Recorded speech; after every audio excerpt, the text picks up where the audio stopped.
Hey everybody, and welcome back to Movies with Mia. If you're new to the channel, hi. I'm Mia Tiffany, and here we are watching the greatest classic films throughout history. Today, we are back on the case with Dr. Watson and Sherlock Holmes.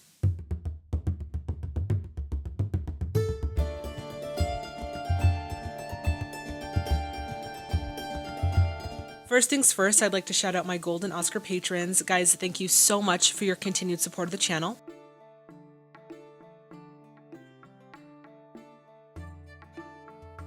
And if you're interested in exclusive MWM content, then please check out that Patreon link, which is in the description box below. Today, we are watching the first episode of the Granada television series, The Return of Sherlock Holmes, titled The Empty House. And yeah, I don't have anything for fun facts, so we're just gonna get right into it. Before we do though, you guys know the deal. If you haven't already, please subscribe to the channel and hit that bell notification to stay in the loop.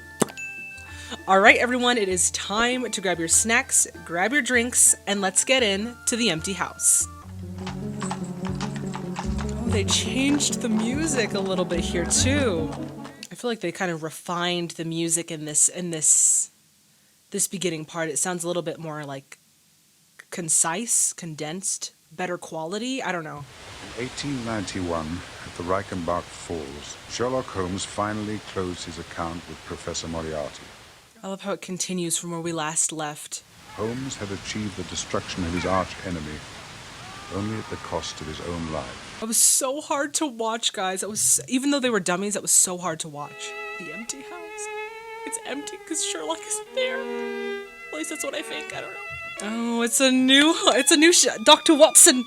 Oh man, so sad. Well, at least Dr. Watson can do his medical stuff now, because I feel like he never did it in the first season. Even now, there is hardly a corner of London that does not remind me of my old friend, the best and wisest man I have ever known.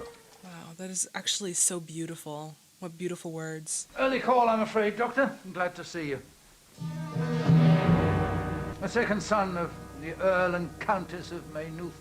No weapon. I definitely love that Sherlock had such an impact on Watson that he decided to continue his sort of journey into, the criminality. I really love that. Adair had spent the evening playing cards at his club. Now we can get our revenge. He said that so seriously. Oh, Ronald, what's the damage? He's like 30 million pounds. Well, what is the damage? Now I'm curious. Looking quite dapper. I'm seeing you, sir, with the frickin' tailcoats. He looks like, the butler from Downton Abbey. Forgot his name, though, now. Did something happen? Were you wronged? That happened so abruptly. Wow. So someone was already in there. Didn't sound like anyone came in. No forced entry. I heard him come home at about 10:30. Let's break it down, my lady. Break it down. Oh, love that 60s zoom in. Thank you for that. I'm excited to see, Watson's reaction when he realizes that Sherlock isn't, gone.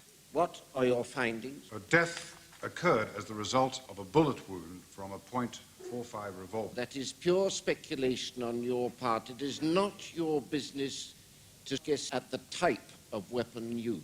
Okay, I'm sorry. Just going based off the facts of the size of the bullet. In So your it just opinion, went right through. when did death take place? Wait a second. Didn't you just say stick to the facts and now you're asking for his opinion of when the death took place? What? What? I put the boy up for the Bagatelle Club, as a matter of fact. That affect Mr. Adair in any way, Sir John? Not in the least. He never played such high stakes they could affect him at all. He's the one who did it. Final answer. Oh.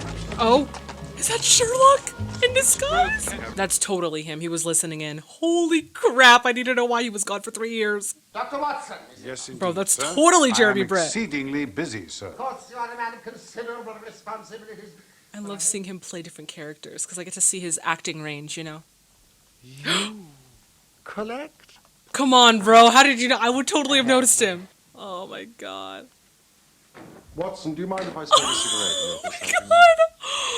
I've seen a ghost. Exactly. Perfect. Oh my god, tell us, how are you alive? What happened, bro? 1,000 apologies, my dear Watson. Just tell us, Sherlock. Dang it. I had no serious difficulty in getting out of it. for the simple reason that I was never in. They're showing us what's happening. Oh my god, this is so cool. Oh my That was god. ours. I hadn't even considered the fact that we saw what happened to Sherlock through Watson's eyes. We didn't see what actually happened to him. It's just what Watson thought happened to him. Oh my gosh. Mia. How did I not catch that? But what did really happen?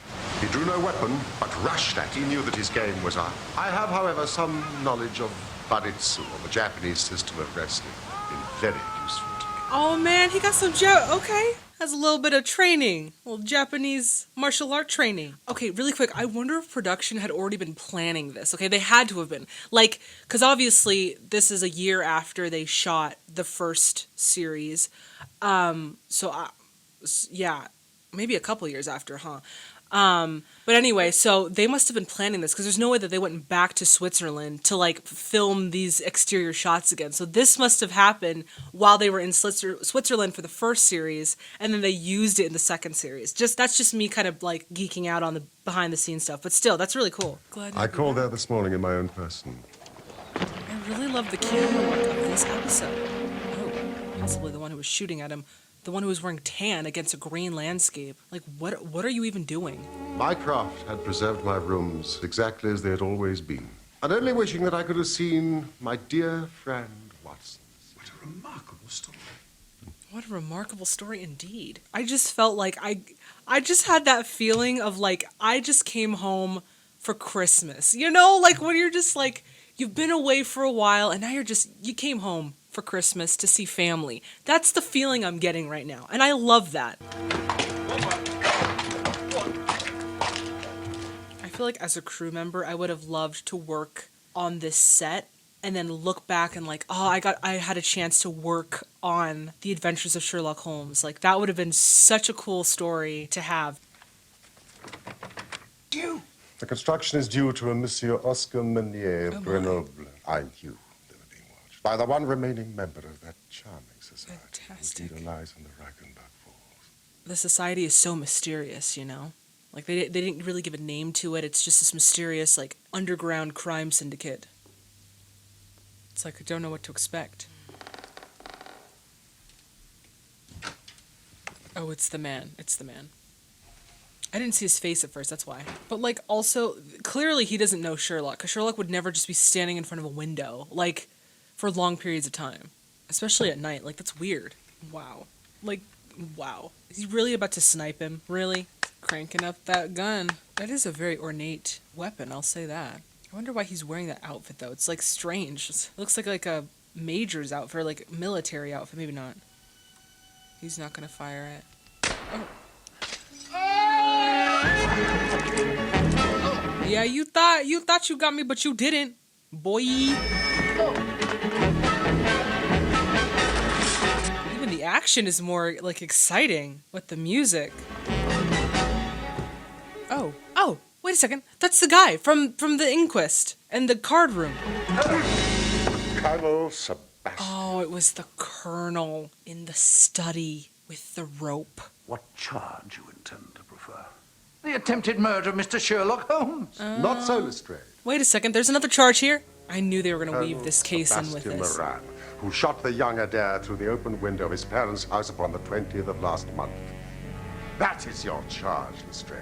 That was fantastic. Yeah, I knew, okay, because I knew that since they had introduced us with a case and then introduced Sherlock back, I knew they were going to kind of weave Sherlock's return with the case. Like, it was going to be the same person. That's what I figured, because I was like, they're not going to continue this into another episode. So, but I really like how they did it. I thought that was really cool. I went to it on my knees, just exactly as you told me. And a good crick in my back to prove it. I love Mrs. Hudson. There's no sign of the bullet. I have it here. I picked it up off the Oh, she got the bullet. Becoming indispensable. Oh, I love Mrs. Hudson. She's amazing. Look at that beautiful cape she's wearing. What is it called? It's not a cape. A shawl? Had you heard of the name Moran before Adair's murder? No, I had not. The second most dangerous man in London. He was the one shooting. Bro, the production team and the planning from the production team made this so cohesive.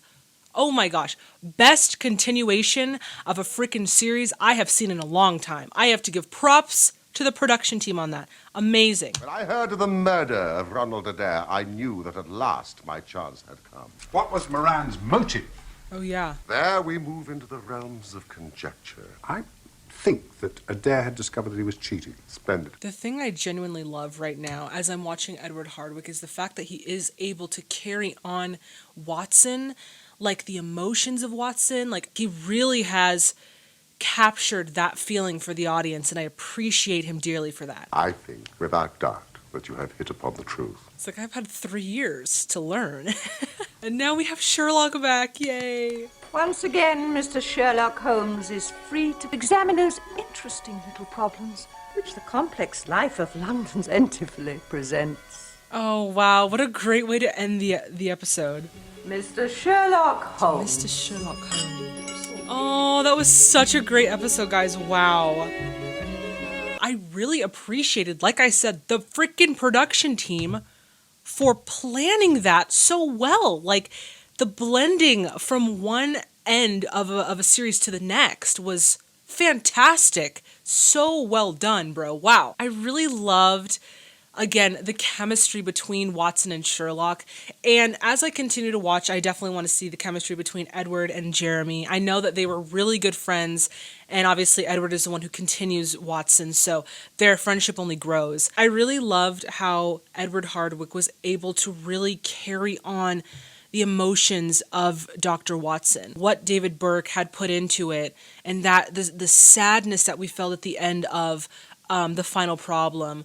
He really was able to carry that into The Empty House and allow the audience to feel that along with him. I appreciated that from Edward's performance. I like his character as Watson so far, and I love his little he has a little raspiness in his voice. I think is so adorable. I'm really excited to see Edward's take on Dr. Watson. Jeremy was amazing as ever. So glad to have Sherlock back. Cannot wait to get back into this season, or this series.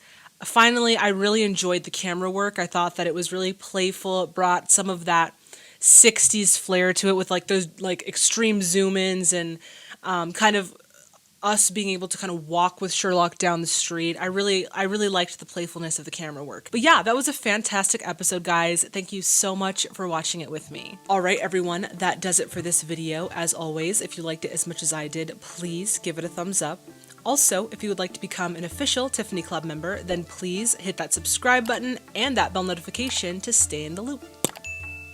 If you would like to see this episode's full reaction, you will find it on my Patreon. There, I also host our MWM live watch parties, so if that sounds like any interest to you, then please check out that Patreon link, which is in the description box below. If you have a recommendation for any classic Hollywood films, head on over to my social media on Facebook and Twitter at Movies with Mia, and on Instagram and TikTok at movieswithmia_. There, you can DM me any of your recommendations. If social media is not your jam, don't worry, I do have an email. It is miawilliams642@gmail.com. Go ahead and email me there. If you're not sure of what I've reacted to on the channel, fear not, I do have a Letterboxd account under the handle at Mamma Mia Tiffany. Finally, guys, thank you so much for watching and sticking around till the end here. Please stay safe and healthy out there, and I'll see you, boo, in the next video. Bye, everyone.